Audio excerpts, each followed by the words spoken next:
Bienvenue dans cette nouvelle émission. Je suis contente de vous retrouver. Aujourd'hui, je vais recevoir Adèle Deforge avec moi. On va avoir une belle conversation sur les effets du patriarcat pour les femmes. On va parler de la blessure que les générations du patriarcat que nous avons vécu sous l'influence du patriarcat ont eu sur les femmes, leur physiologie, leur santé mentale et leur capacité aussi à exprimer, à retrouver leur voix et à pouvoir s'exprimer dans le monde, notamment lorsque l'on veut changer quelque chose dans notre vie, commencer à lancer nos activités, à réaliser nos projets, à être entrepreneur peut-être. On va échanger sur tous ces sujets avec Adèle. Je vais l'inviter tout de suite.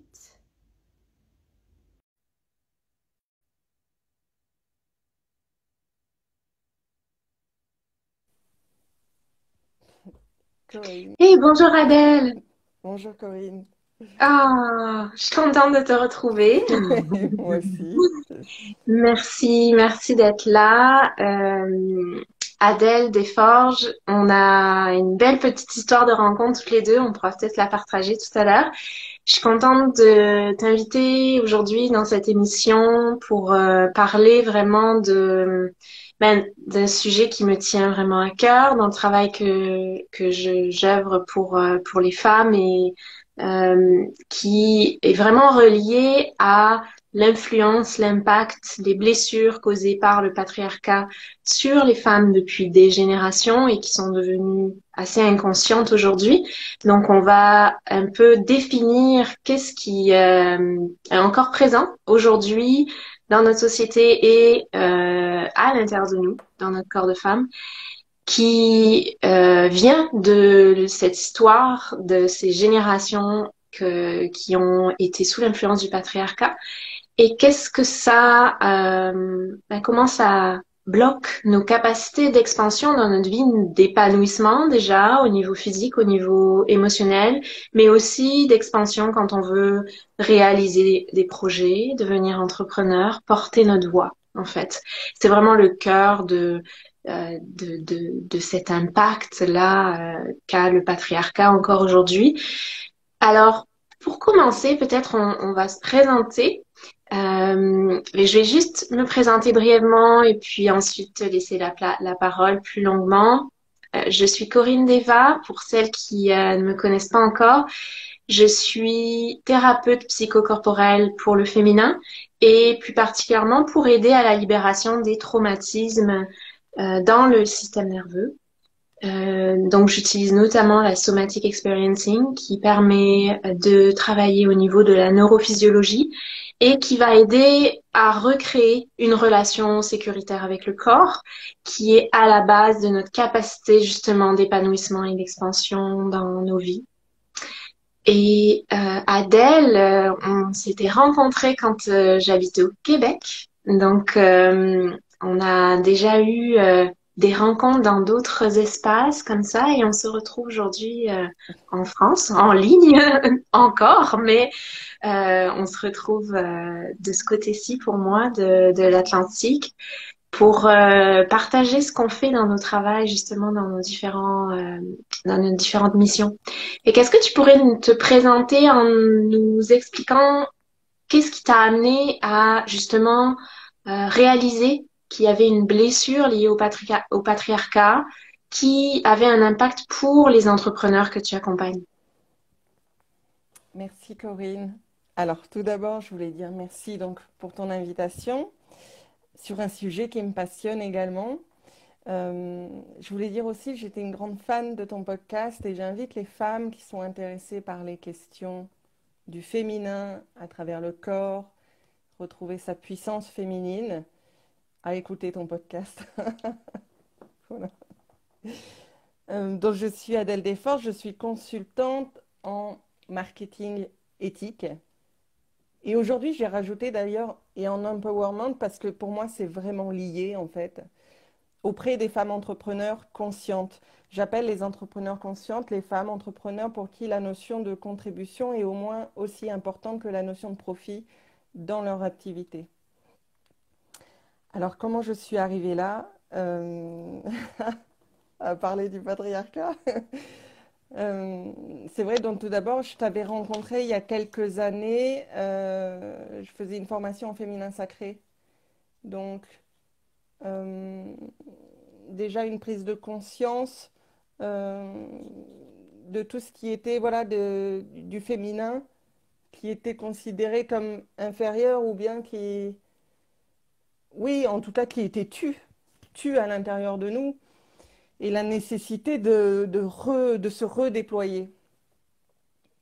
Et puis ensuite, par mon travail en marketing, j'avais sorti un cours sur le storytelling. En ce moment, il n'est plus à la vente, mais il sera, il reviendra. Il reviendra parce qu'il était vraiment génial. Il s'appelait Femmes, apprenez à raconter votre histoire.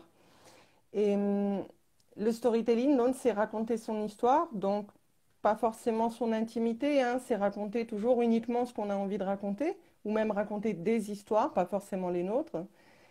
Et puis je me suis trouvée devant ce cas, ben oui, mais quand on est une femme, comment raconter l'histoire, notre histoire, quand nous-mêmes, on ne fait pas partie de l'histoire? C'est parti de là.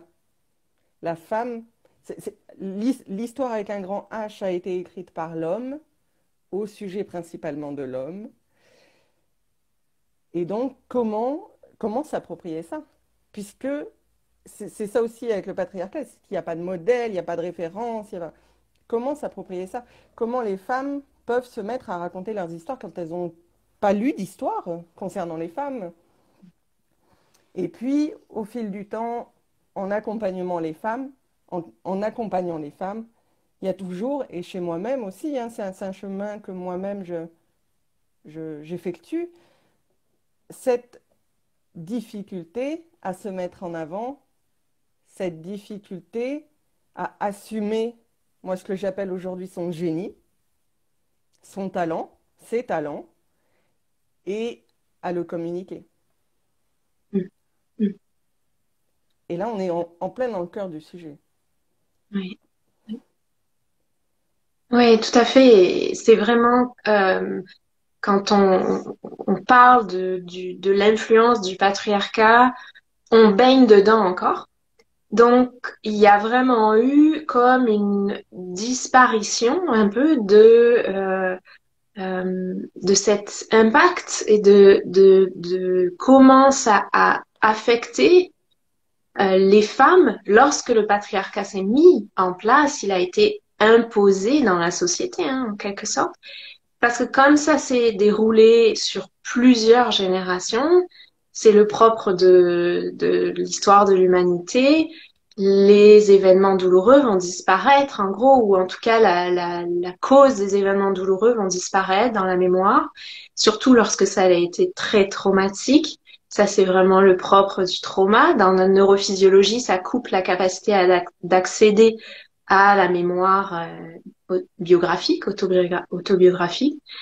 Et donc, on a euh, finalement, on baigne dans un macro-système, parce que quand on parle de patriarcat, on parle vraiment des macro-systèmes qui sont présents sur la planète depuis que les hommes ont imposé un système de gouvernement et de contrôle des systèmes sociaux, des systèmes scolaires, des systèmes familiaux, avec un certain nombre de règles. Politique, militaire, économique, en fait, tout ce qui n'est pas du domaine de l'intérieur du foyer, en fait.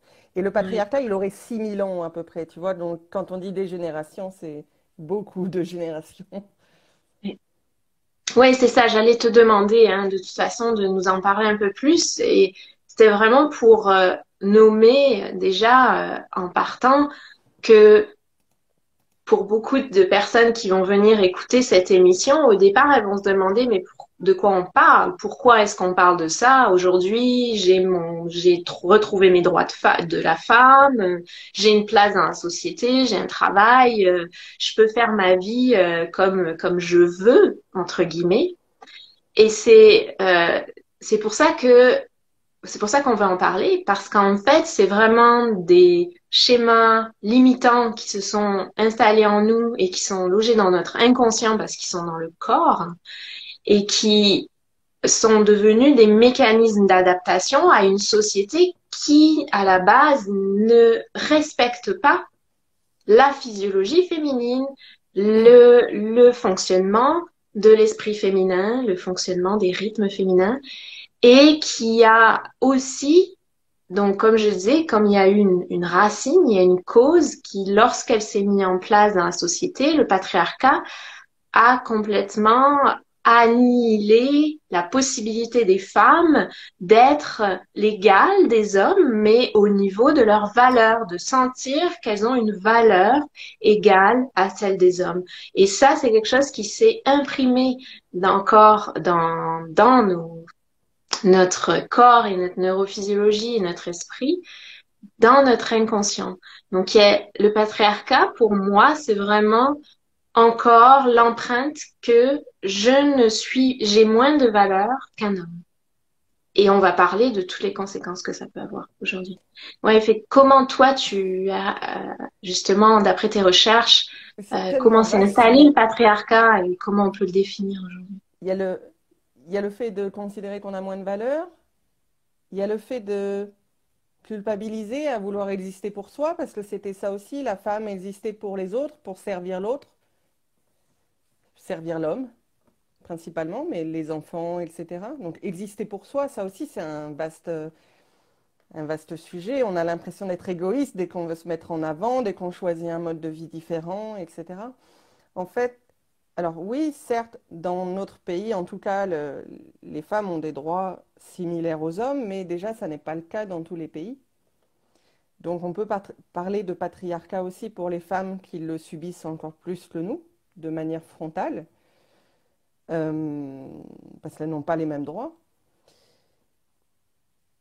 Quoi d'autre? Il y a aussi encore dans nos sociétés des violences faites aux femmes de manière systémique. Quand on parle de féminicide, ça aussi, on parle, et encore aujourd'hui, on parle de crimes passionnels. En fait, les féminicides sont des homicides sur les femmes par leurs compagnons ou ex-compagnons, et on va parler de crimes passionnels parce que c'est une longue tradition peut-être du Moyen Âge, où ils se battaient en duel, tu vois, pour une femme, ou je ne sais pas, mais aujourd'hui, encore dans les médias, on va parler de crimes passionnels. Alors, il n'y a rien de passionnel dans un homicide. Et donc voilà, ça aussi, ça existe encore. Ça aussi, je pense qu'il ne faut pas l'oublier. Et aussi, je voulais rajouter que même si pour nous, le patriarcat, c'est une évidence, tu vois, on travaille dessus, on recherche, on s'y intéresse, ça n'est pas pour tout le monde. Et donc, je pense, et ça commence, en tout cas en France, ça commence à peine, je trouve. On commence à en parler. Alors là, on en a beaucoup parlé ces dernières semaines dans les médias parce qu'il y avait la Journée internationale des droits de la femme. Chaque année, il y a une petite parenthèse comme ça. Mais ce n'est pas une évidence pour tout le monde. Tout le monde n'a pas cette conscience-là, que ce soit homme, femme, dans toutes les couches de la société, je pense.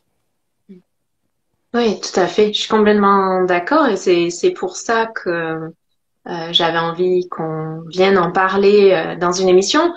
Et comme je te le disais, surtout pour la raison que euh, il existe encore aujourd'hui un choc post-traumatique lié au patriarcat. Et quand je nomme ce terme-là, c'est vraiment un terme en neurophysiologie qui vient des chocs post-traumatiques qu'on peut avoir vécu lors d'un événement extrême dans notre vie. Aujourd'hui, les recherches scientifiques ont montré que les traumatismes ne sont pas juste issus d'événements extrêmes comme un accident, une agression, une catastrophe, une guerre, mais qui sont vécus à travers une série d'événements qui nous ont empêchés d'être nous-mêmes et d'être connectés à notre essence. Et également les recherches en épigénétique qui ont montré que les traumatismes non résolus de nos ancêtres sont encore présents aujourd'hui dans notre ADN et dans notre physiologie.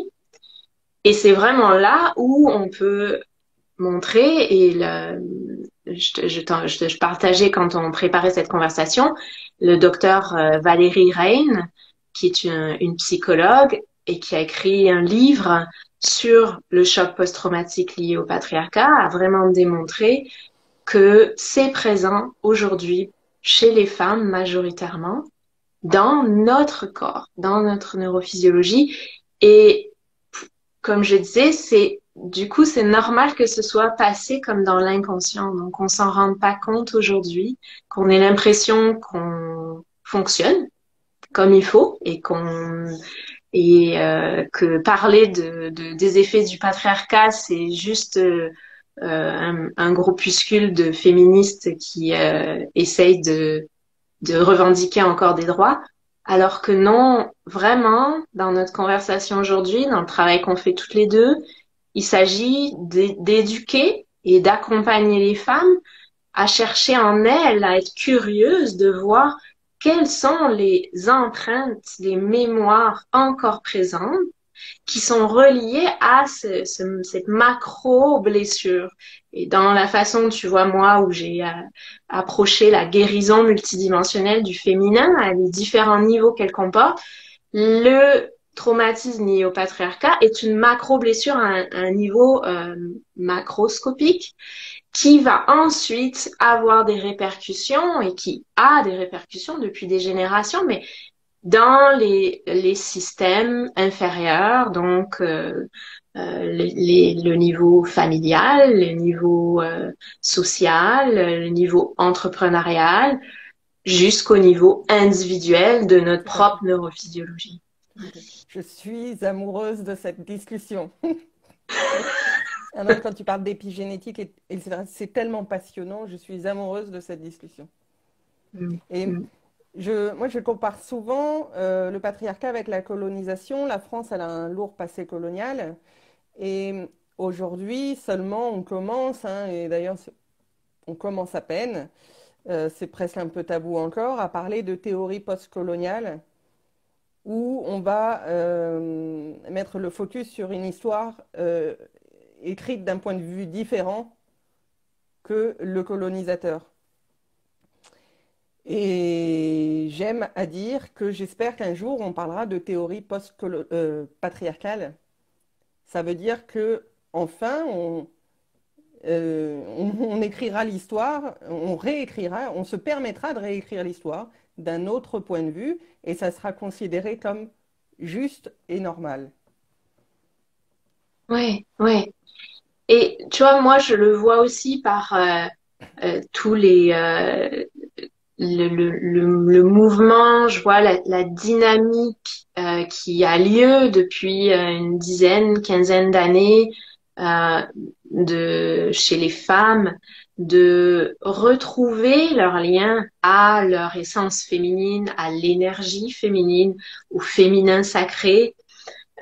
Et pour moi, c'est un signe aussi, tu vois, c'est un signe que cette guérison des effets du patriarcat est en marche et qu'il va y avoir une conscientisation de plus en plus, une prise de conscience de l'impact qui est présent encore en nous, comme je disais, au niveau micro, mais qui va aussi par effet, tu vois, par ricochet, peu à peu avoir un impact sur le changement collectif, quoi. Bien sûr, bien Mm, sûr, ouais. Mm. bien sûr. Fait que La ouais, guérison au niveau individuel agit sur le collectif, c'est sûr et certain. C'est sûr et ouais, certain. ouais.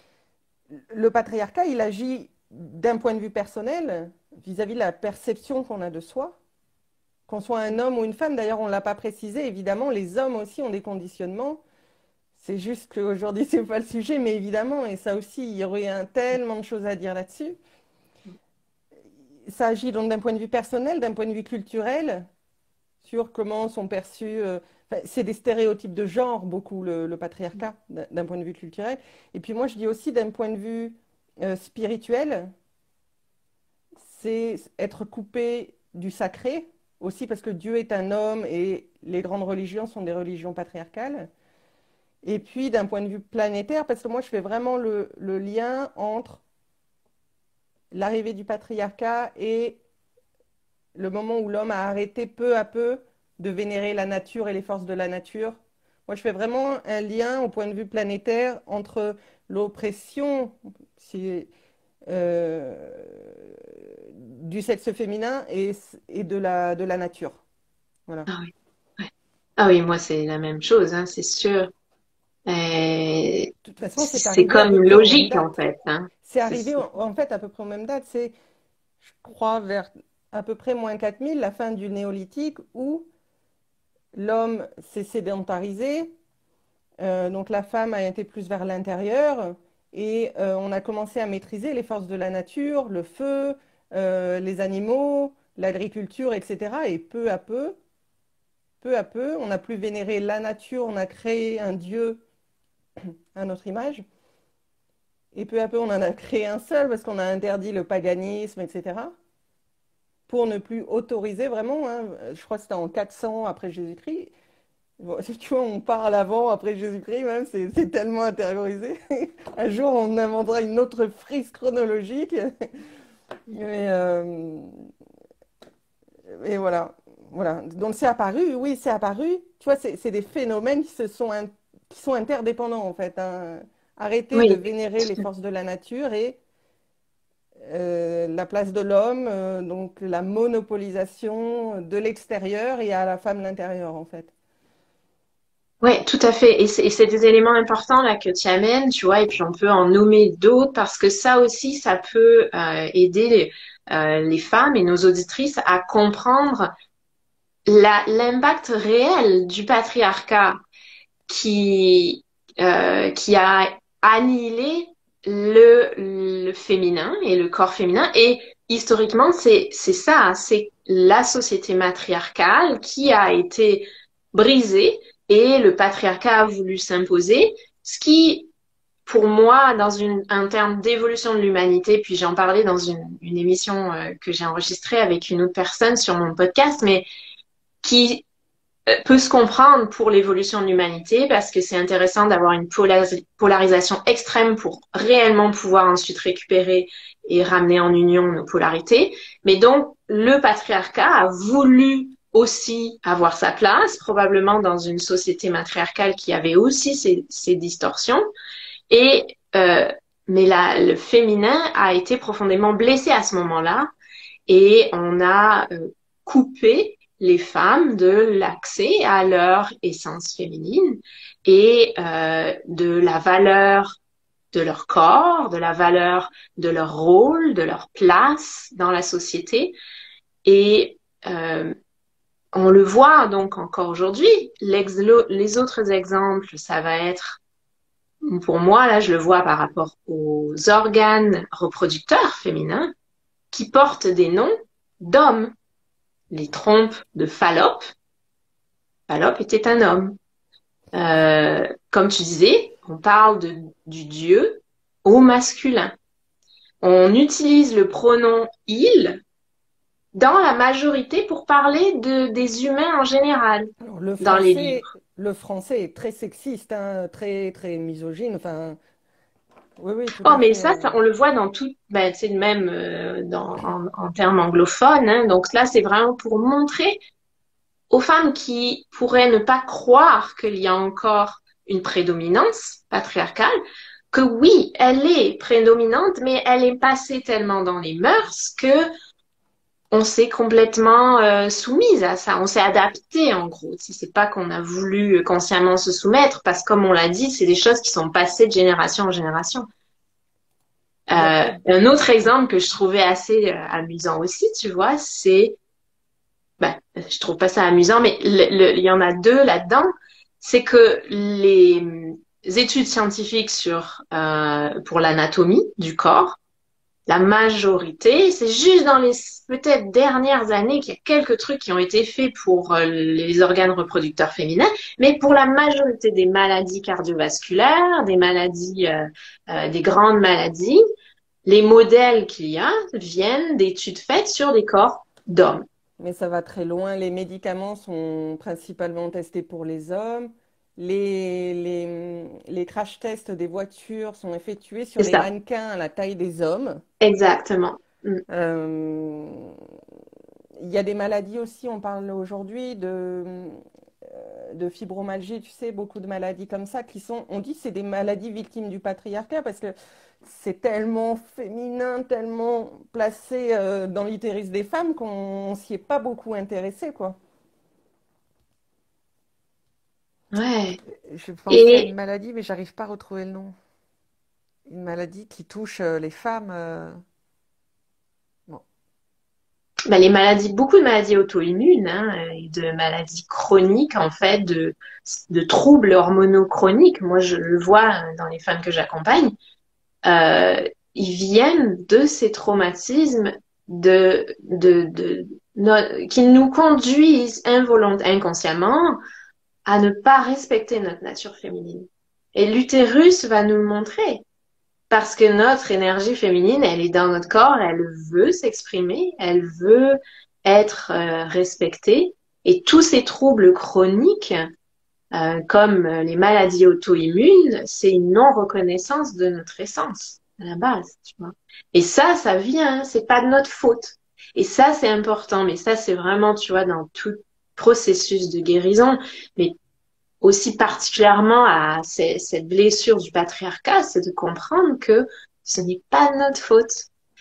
Et mais ça se retrouve dans notre vie. Et ça aussi, j'avais envie qu'on nomme, tu vois, quels sont les signes notables qu'on peut voir dans notre vie moderne de femme aujourd'hui. Donc, comment ça se manifeste? Qu'est-ce qu'on peut observer, puis aussi en termes de femmes modernes, actives, entrepreneurs, qui veut changer des choses dans sa vie, qui veut porter sa voix. Oui, juste parce qu'aujourd'hui, on considère, et moi aussi je considère, hein, que les hommes qui détestent les femmes, la haine de la femme, un peu, c'est un résidu, quoi. C'est résiduel, c'est minoritaire. Mais il y a des siècles et des siècles, à la naissance des religions, etc., les femmes étaient détestées, quoi, hein. Et ça, on le porte en nous, quoi. Je veux dire, j'ai relu il n'y a pas longtemps la Genèse avec Adam et Ève. Et, et j'ai pas pu continuer parce qu'au début, donc, ça parle de la création d'Ève, donc à partir d'une côte d'Adam. Et c'est quand même le texte fondateur de nos sociétés, quoi, hein. Euh, Société chrétienne et juive. Donc, on parle d'Adam et comment a été créée Ève à partir d'Adam pour aider, pour être une aide à Adam, etc. La pomme. Bon. Et je me suis dit, mais les hommes qui ont écrit ça détestaient les femmes, quoi. Enfin, ça me sautait aux yeux. Je me suis dit, ces hommes qui ont écrit ce texte, moi je parle même pas de la religion, hein, je parle de l'interprétation qu'on en a fait et la manière dont on l'a écrite, etc. Ces hommes détestaient vraiment les femmes, ça se ressent, quoi. Mhm. Ouais. Ouais, donc Pardon, c'est j'ai pas ça. Pour répondu à en ta question. revenir à ce que justement aujourd'hui, ça a vraiment encore un impact dans Mm. notre vie et cette notion de valeur, d'estime de soi, d'amour pour soi, de valeur pour qui nous sommes, se retrouve lorsqu'on est en démarche de vouloir justement porter notre voix, réaliser un projet, transformer notre vie aussi lorsque l'on veut sortir, lorsqu'on sort de notre zone de confort de différentes façons et la femme va le vivre au travers de sa vie aussi. Avec la maternité, avec la parentalité, etc. Et donc, oui, je trouvais ça intéressant aussi de montrer les effets de la façon dont ils se manifestent dans notre vie moderne aujourd'hui. Pour moi, ça va avoir lieu sous forme de procrastination, par exemple, donc dans mon rôle d'entrepreneur, puisqu'on parle aussi en termes de voilà de femmes qui veulent porter leur voix, qui veulent devenir autonomes. Donc, la procrastination, c'est vraiment un effet important de cette difficulté, de ce blocage intérieur qu'il y a à oser être nous, à oser se montrer tel que l'on est, à oser montrer aussi notre valeur et donc notre essence, notre valeur divine. L'auto-sabotage, ça va avec ça. Donc, le syndrome de l'imposteur, la critique intérieure, le juge intérieur qui va être très fort. Donc là, ça crée vraiment tous des schémas de survie et de peur qui vont avoir différents visages. Est-ce que c'est des choses justement, Tout à fait. j'imagine toi que tu vois Tout dans à ton fait. travail au Après, moi, je quotidien? vais les exprimer différemment parce que toi, en effet, tu vas parler de schéma, mais c'est très complémentaire, en fait. C'est ça qui est vraiment génial. C'est, toi, tu vas parler de schéma, tu vois, de pensée, etc. Moi, je vais dire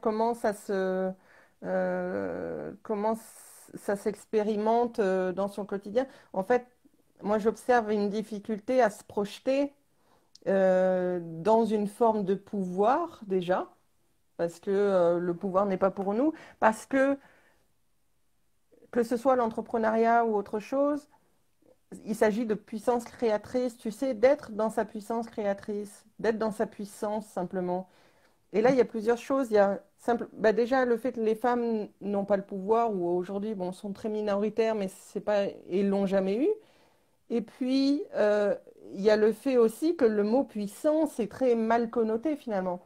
Puissance, succès, performance, ce sont des mots qui sont connotés parce que associés au masculin, mais au masculin blessé, quoi, au masculin déformé, c'est-à-dire Mm, l'oppresseur, tu vois.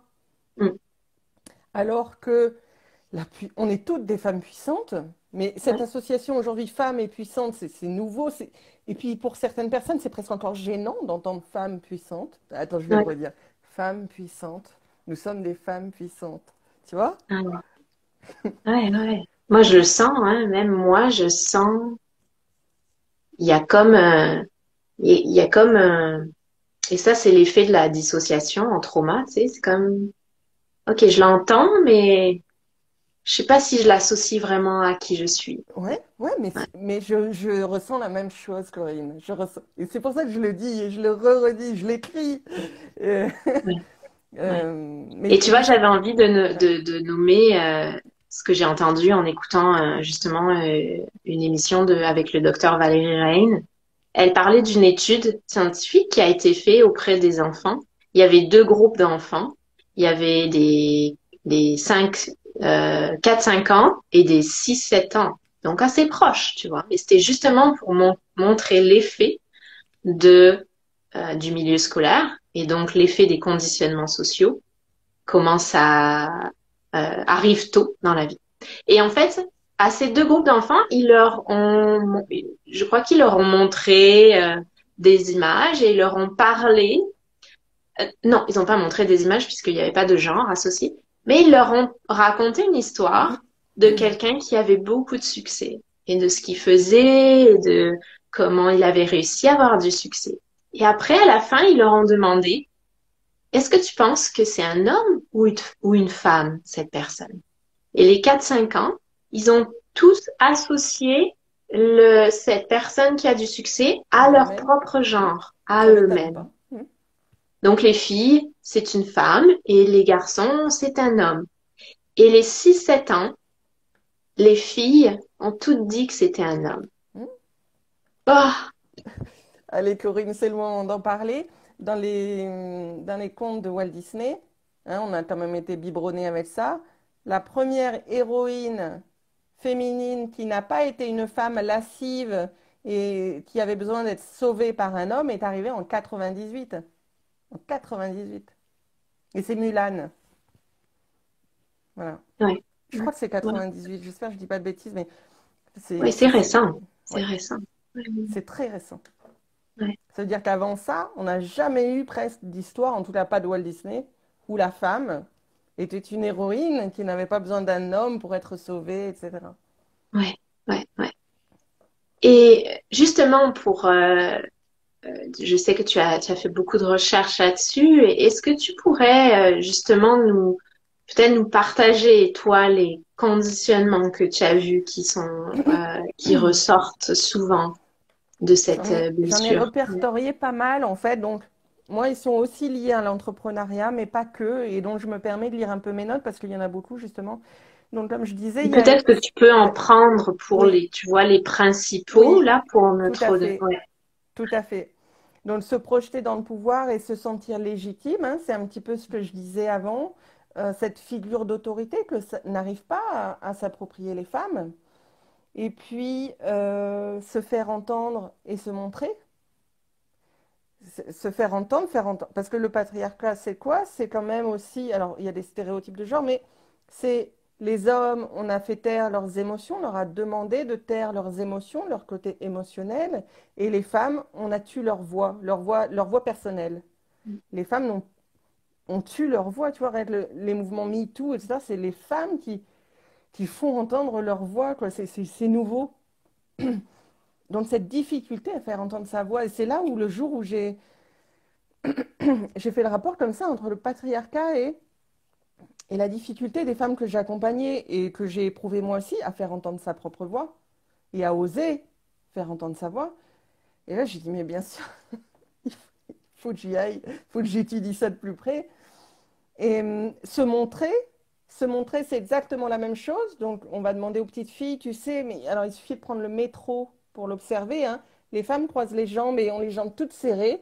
Et tu as les hommes avec les jambes grandes écartées dans le métro et qui prennent les trois quarts de la place. Mais alors c'est révélateur, mais c'est et puis encore aujourd'hui, hein, je veux dire, c'est comme ça qu'on élève les petites filles et les petits garçons.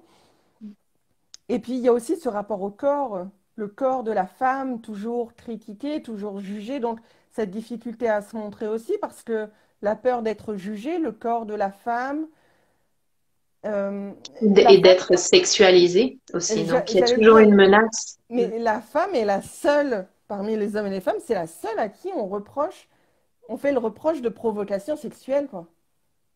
Les hommes, on leur reproche, c'est jamais, enfin, on dit pas qu'un homme est provoquant sexuellement, tu vois. C'est quand même dingue. Mais oui, donc tu vois, déjà le fait de vouloir se faire, ne pas se faire entendre, ne pas faire de bruit, ne pas se faire remarquer, plus cette relation au corps, de toujours le corps, la femme trop montrée, pas assez montrée, trop. Donc ça aussi, c'est un énorme conditionnement, tu vois. Et c'est ce qu'on va essayer de travailler, moi, dans mes accompagnements qui sont du marketing.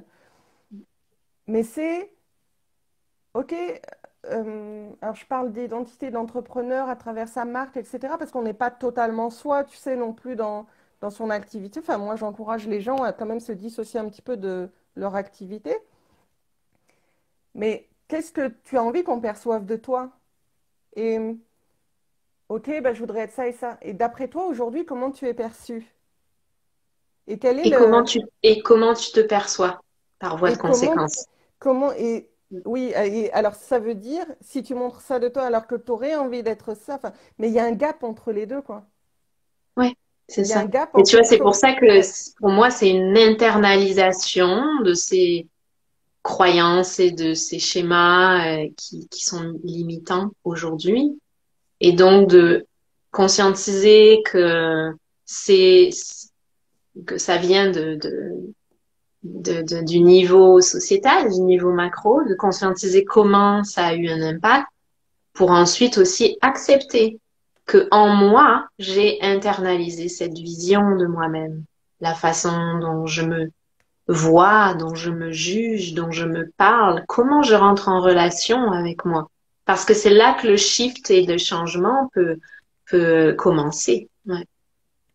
il y avait un post il n'y a pas longtemps, alors j'avais beaucoup aimé, c'était, tu sais, on utilise beaucoup le vinaigre blanc pour tout nettoyer maintenant. On utilise le vinaigre blanc. Et alors ce post disait, quelle que soit ta question, la réponse est soit le vinaigre blanc, soit le patriarcat. Ça voulait dire, bon, enfin, c'était les mots, mais c'est-à-dire à quel point le patriarcat, c'est vrai. euh, Quand on prend certaines prises de conscience, tu vois, j'ai une amie avec qui aujourd'hui on réfléchit beaucoup à l'incidence du patriarcat dans nos couples, dans notre situation amoureuse, dans notre volonté de liberté, mais peur de prendre trop de liberté, par rapport aux enfants également, etc. Là aussi, ça a une incidence, et aussi en tant qu'entrepreneur, hein, mais parce que enfin voilà, tu vois, ça touche tellement de domaines, tellement de...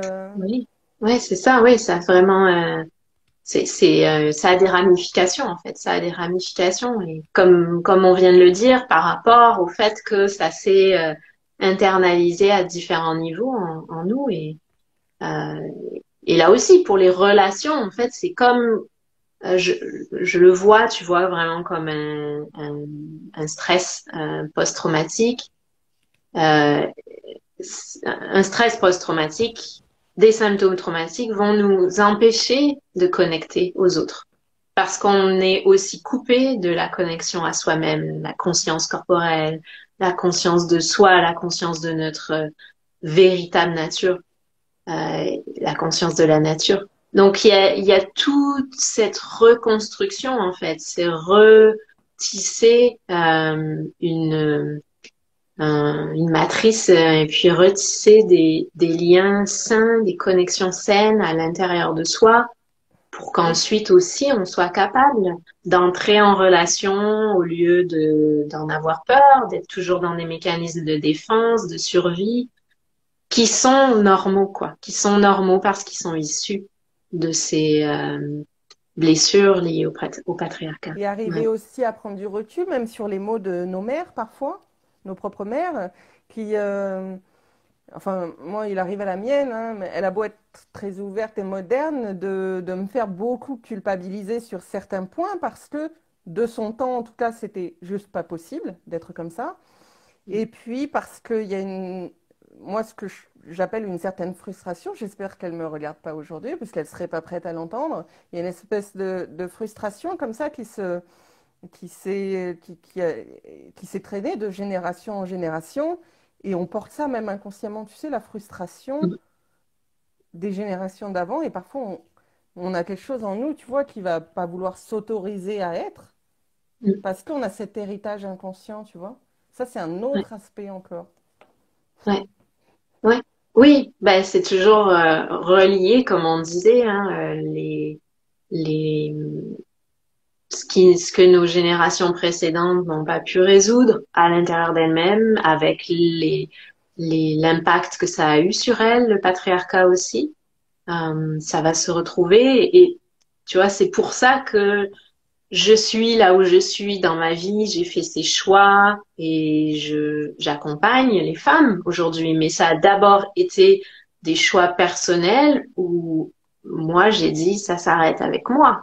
Ces schémas toxiques dans les relations familiales, ces schémas toxiques dans mes relations intimes, parce que il y a des schémas toxiques à l'intérieur de moi qui sont issus et qui ne sont pas de ma faute, mais que j'ai besoin de, de, de libérer, de retrouver un lien non toxique, non punitif, non saboteur à Une l'intérieur de liberté. moi pour être capable de créer des relations saines et harmonieuses. Ouais.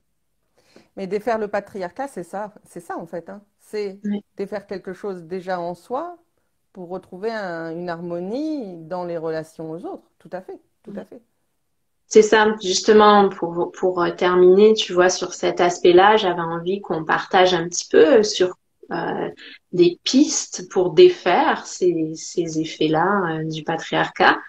Euh, Est-ce que tu veux commencer? Je pourrais partager des choses aussi, mais... Moi, c'est déjà, tu vois, on a cité quelques conditionnements aujourd'hui, c'est se poser la question sur certaines limitations, certains comportements. Tu parlais aussi de procrastination, moi je parlais de difficulté à se mettre en avant ou de gap entre comment j'aimerais être perçue, comment je suis perçue aujourd'hui dans ma communication, par exemple. C'est d'observer et de se demander la croyance qu'il y a derrière, en fait. Pourquoi je me montre comme ça alors que c'est pas cette version de moi pourquoi je me montre pas dans ma puissance? Pourquoi je ne suis pas dans ma puissance? Quelle est la croyance? Est-ce qu'un jour, je me suis mise dans ma puissance, montrée dans ma puissance, et puis on m'a rabaissée, petite fille, ou je ne sais pas, peut-être, ou les exemples dans ma famille.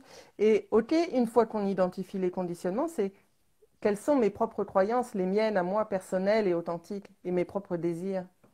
Tu vois, prendre du recul comme ça, arriver à prendre du recul, pour moi, c'est tout l'intérêt en fait de faire ce travail, prendre ce recul pour, pour plus de liberté, quoi. Ouais, ouais.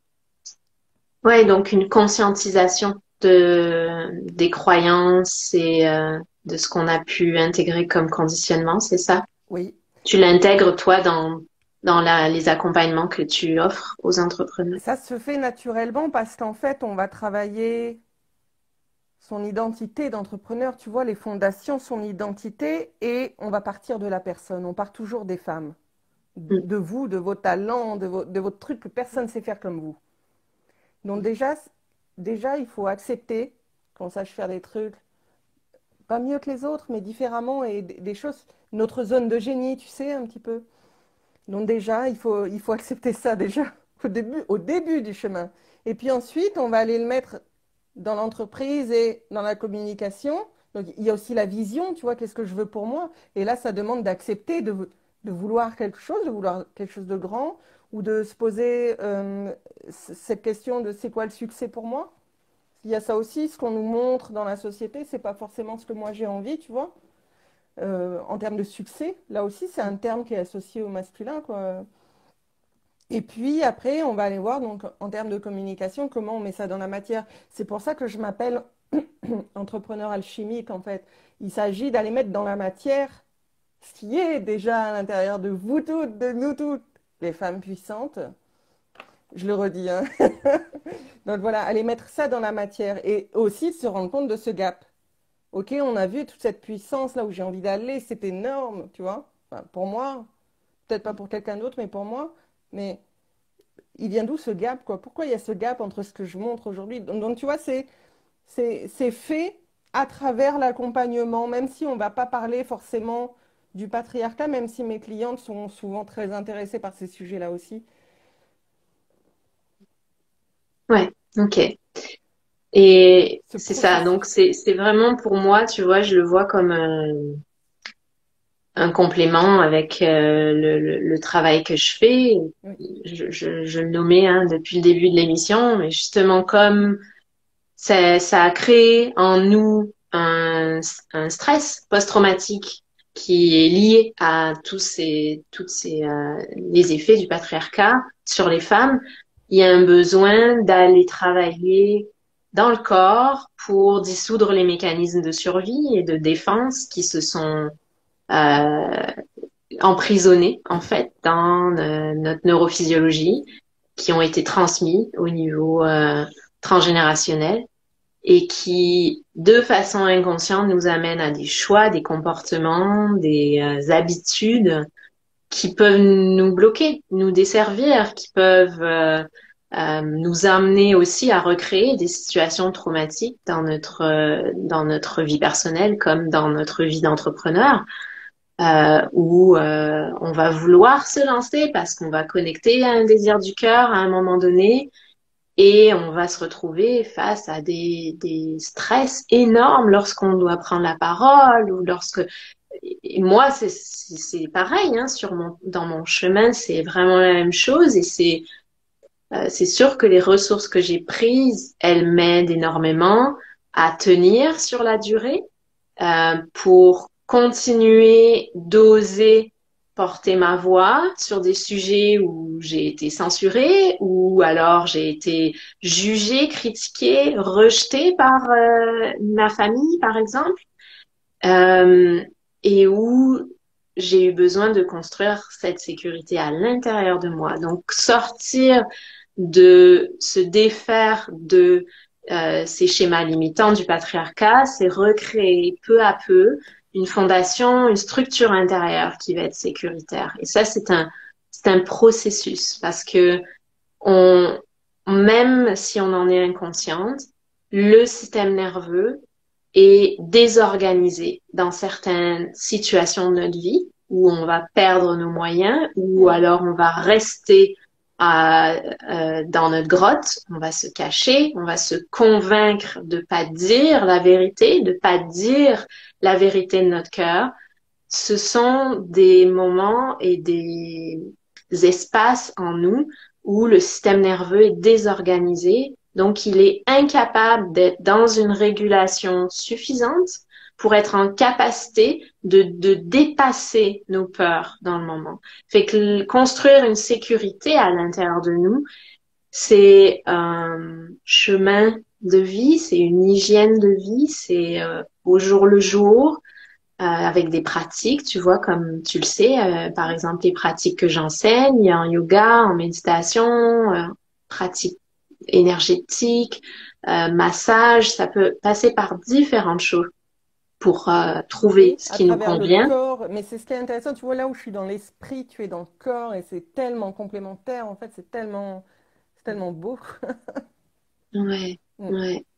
Et donc ça va établir une fondation qui va être suffisante pour plonger ensuite et être capable, lorsque on va toucher aux émotions et aux schémas de survie vraiment euh, euh,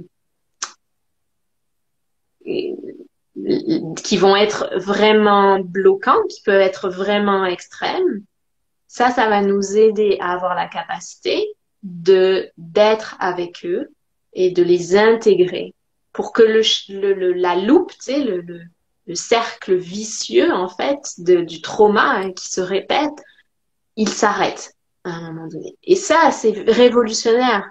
Parce Ouais, que le message qu'on veut passer aujourd'hui, c'est que même si ce sont des macrosystèmes qui ont une influence énorme sur notre capacité d'évolution et d'expansion et d'épanouissement, on a notre capacité en nous de changer notre physiologie et d'arrêter un schéma traumatique et un stress post-traumatique.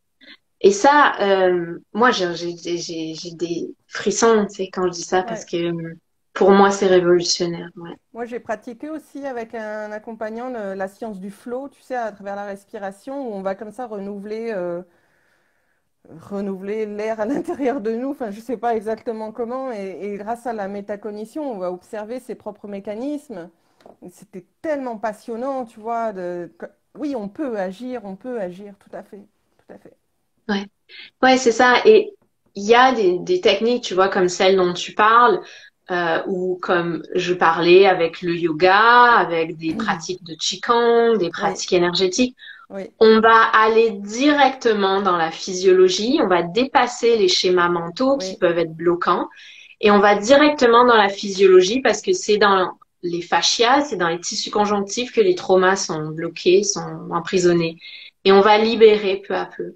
Et en même temps, il y a besoin aussi de ce contenant, comme je disais, sécuritaire pour que les informations, les messages remontent à notre psyché, qu'il y ait cette connexion oui, corps-esprit. Parce que les mémoires, elles vont remonter, même et plus particulièrement lorsque l'on commence à faire des démarches, tu vois, de breathwork ou de yoga ou de méditation. Moi, j'ai ce passé-là, c'est vraiment mes premières pratiques. C'est là-dedans que j'ai plongé.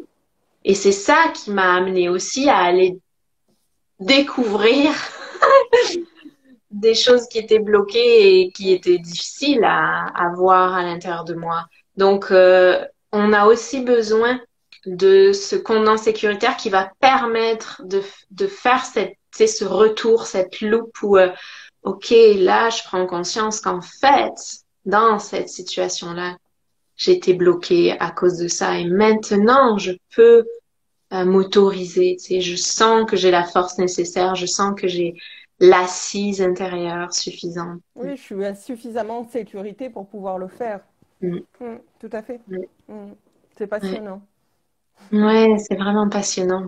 Et justement, j'avais envie que tu nous parles de certains projets là que tu as et qui aident les entrepreneurs à sortir de leur cocon, à trouver leur voie, à comprendre l'influence du patriarcat. Tu as un e-book, un mini-livre Oui. Ben, qui va en être fait, publié bientôt. il est déjà sorti, il est déjà là, mais je le retravaille sans cesse pour pouvoir peut-être le publier d'une autre manière. Mais donc là, on n'est pas dans le marketing, on est vraiment dans l'empowerment et donc travailler cette question du patriarcat. Et ça s'appelle Défaire le patriarcat pour soi et son activité entrepreneuriale, la voie pour arrêter de douter de son talent et se reconnecter à sa puissance. Voilà, donc ça c'est un e-book, mais qu'on peut retrouver déjà dans mes offres sur le lien dans ma bio en fait, hein, où on a, donc, il est donc sous forme écrite avec des audios aussi si on préfère écouter.